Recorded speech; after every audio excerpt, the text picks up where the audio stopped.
நிறைய பேர் மின்கம்பிகளில் உட்காந்துட்டு இருக்கிற இந்த இந்தியன் ரோலர் பறவைகளை பார்த்துருப்பீங்க.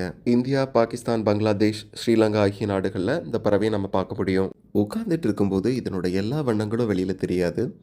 அதனால இந்த பறவையை நம்ம ரொம்ப சாதாரணமாக கடந்து போயிட்டு இருப்போம். ஆனால் இது சிறகுகளை விரித்து பறக்கும்போது காற்றில் நீல வண்ண கோலம் போடும். கர்நாடகா, தெலங்கானா, ஒடிஷா இந்த 3 மாநிலங்களோட மாநில பறவை இந்த இந்தியன் ரோலர். இந்தியாவோட பல பகுதிகளில் இதனுடைய பெயர் நீல்கந்த் பறவை. தமிழில் இதுக்கு ஒரு அழகான பெயர் இருக்கு. அதுதான் பனங்காடை. பனைமரங்கள் அதிகமாக இருக்கிற பகுதிகளில் இந்த பறவையை அதிகமாக காண முடியும். பனைமர பொந்துகளில் 3லிருந்து 5 முட்டைகள் வரைக்கும் வச்சு குஞ்சு பொரிக்கும். வெட்டுக்கிளி மாதிரியான பூச்சிகள், பல்லிகள், குட்டி குட்டி தவளைகள் இதெல்லாம் தான் இந்த பறவையோட முக்கிய உணவு. பிரிட்டிஷ் ஆட்சி காலத்தில் அவங்களோட உடையை அலங்கரிக்கிறதுக்காக இந்த பறவையோட சிறகுகளை பயன்படுத்தியிருக்காங்க. அதுக்காக இந்த பறவைகளை நிறைய வேட்டையாடி இருக்காங்க. இன்னைக்கு பனைமரங்களோட அழிவு பனங்காடைகளோட எண்ணிக்கையிலையும் ஒரு பெரிய தாக்கத்தை ஏற்படுத்தியிருக்கு.